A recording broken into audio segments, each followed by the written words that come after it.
vamos a mirar un poquito y para eso los voy a introducir eh, a la historia de algunos conceptos científicos o algunas ideas científicas. Vamos a empezar a hablar de qué es lo que busca la ciencia. Hasta ahora tenemos una idea que viene, digamos, heredada, una mirada general, una mirada estereotipada sobre lo que es el trabajo del científico, pero por otro lado, digamos, podemos pensar y si meditamos un poco sobre el tema, nos queda claro que los científicos en este momento, este, digamos, son personas comunes, que tienen los mismos problemas que todos, eh, que tienen que llegar hasta fin de mes, que viajan en transporte público, que tienen en este momento sus hijos en su casa. Voy a acomodar un poquitito la pantalla. Etcétera. Entonces ahí es como que tenemos como una primera contradicción, lo que heredamos, digamos, la mirada sobre lo que es la ciencia y lo que hoy nos encontramos en la calle. Y no es que haya cambiado nada, más bien lo que tenemos es una mirada equivocada sobre lo que hace y quiénes hacen ciencia.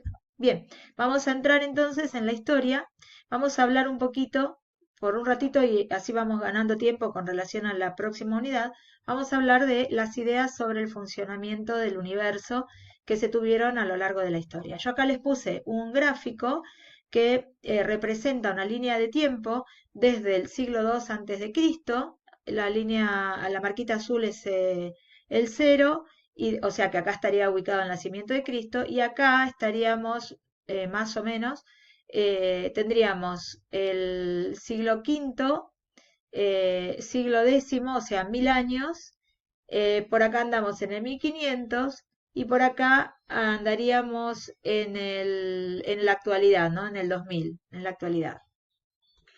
Bien, en esta línea de tiempo marqué algunos ítems importantes, que son nombres de aquellos quienes de alguna manera cambiaron con sus ideas el curso de la historia.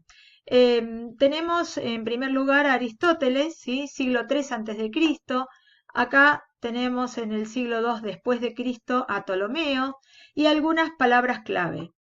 Y a estas miradas sobre cómo funciona el universo es que se refieren las imágenes que tenemos. El primer modelo sobre cómo funciona el universo se lo debemos a Aristóteles. Yo no sé si funciona este GIF, pero en esta animación ahí funciona. No sé si van viendo que Aristóteles pensaba que la Tierra estaba en el centro, digamos, del universo y todos los demás cuerpos celestes giraban alrededor de ella.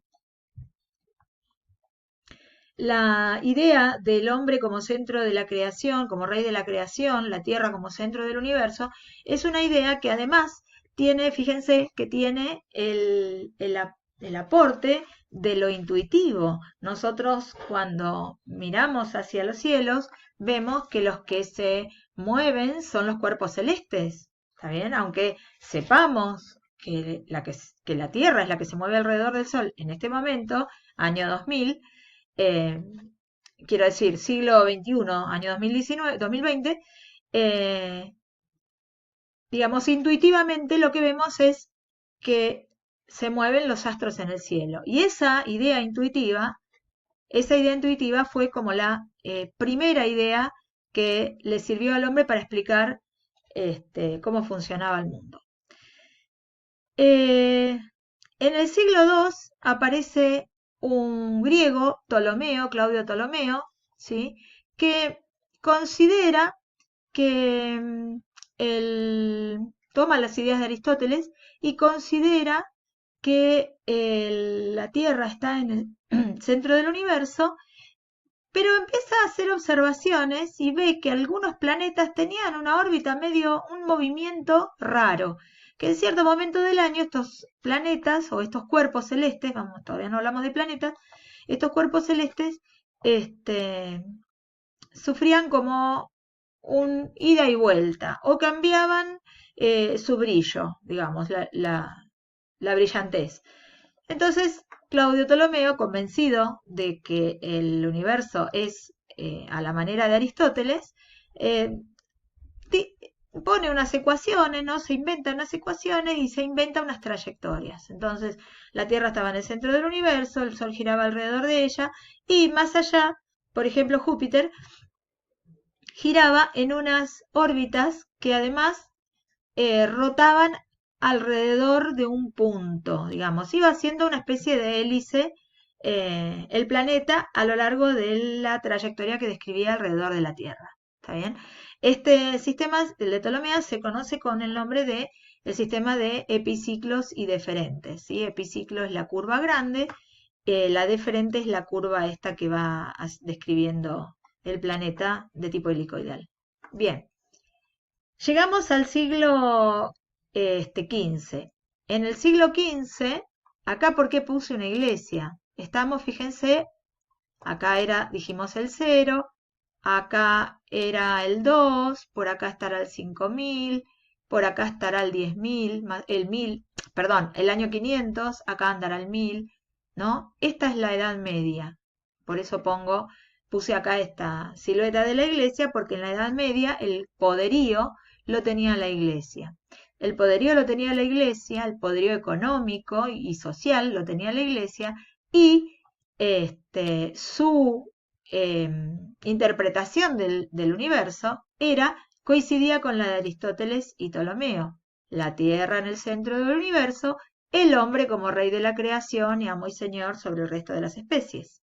Acá llegamos entonces en la historia, nosotros hacemos muy abreviado, muy cortito, porque queremos ganar un poco de tiempo con relación a la próxima unidad, que es el sistema solar, pero también queremos seguir discutiendo las características del trabajo científico. Hasta acá, Aristóteles, Ptolomeo, eran de alguna manera filósofos, naturalistas.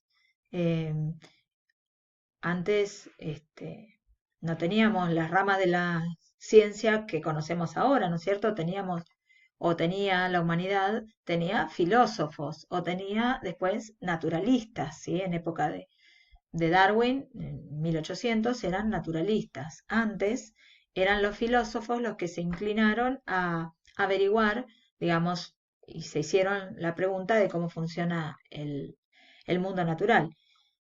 Entonces decíamos, eran ideas contrapuestas, digamos, algunas enfrentadas, algunas de acuerdo, cada sabio con sus seguidores, pero lo que hoy, digamos, caracteriza a la ciencia, que es la experimentación, de eso ni noticias todavía en esta época. Decíamos, llegamos al siglo XV y aparece Copérnico. Copérnico era polaco.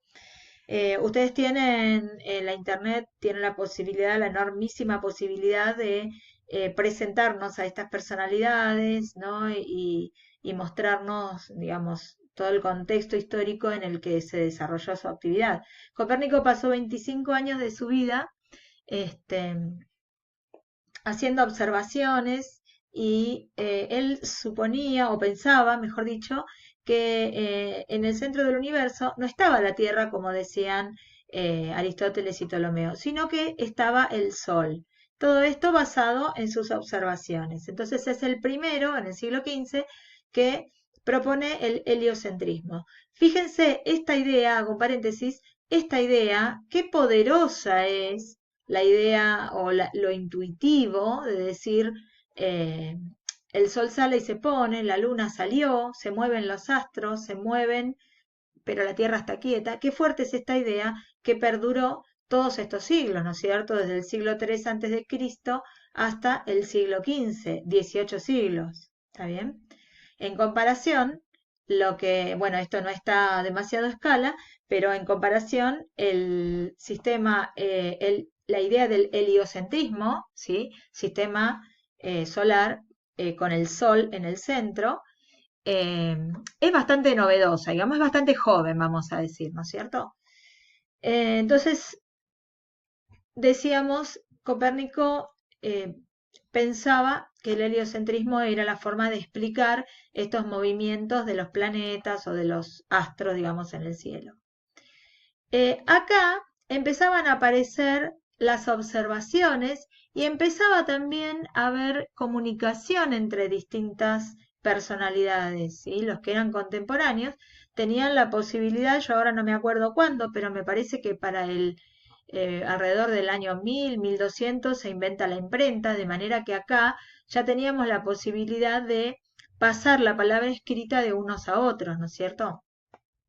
No olviden también que en la época en la Edad Media, todo lo que tenía que ver con el saber se pasaba, digamos, de una manera más bien oculta, eh, de los maestros a los aprendices, que no eran una multitud como hoy podrían ser las escuelas que conocemos, sino que eran unos pocos elegidos y fundamentalmente los que tenían la posibilidad de pensar que no eran los que tenían que ir a trabajar, ¿no es cierto? El que estaba trabajando en el campo no tenía tiempo para dedicarse a filosofar sobre el mundo natural. Bien, llegamos así entonces al siglo XV y al siglo con Copérnico y nos trasladamos al siglo XVI, donde no terminan de ser contemporáneos, pero se llegan a traspasar datos y a escribir. Tycho Brahe, danés, un astrónomo danés, Galileo Galilei, que estaba en Italia, ¿no? Y Johannes Kepler en Alemania. Acá yo marqué en el siglo XVII, ay, está mal, 17, esto tiene que ir para acá, a Francis Bacon. Francis Bacon, después vamos a hablar, cuando hablemos de método científico, vamos a mencionar a Francis Bacon. Bueno, ¿qué tenían de característico o de importante estos tres astrónomos? Tycho Brahe hizo muchísimas observaciones. Él tenía un aparatito que ustedes, que es muy fácil confeccionar y que aún hoy se utiliza para la navegación, es llamado cuadrante o también sextante.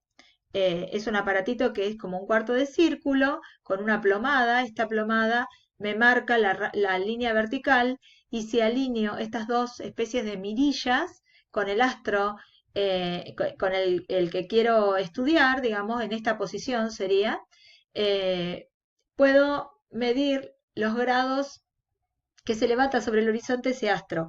Y usando la trigonometría puedo calcular, puedo hacer cálculos que me sitúan en, digamos, en el plano de la Tierra, por ejemplo, en el medio del mar, ¿no es cierto?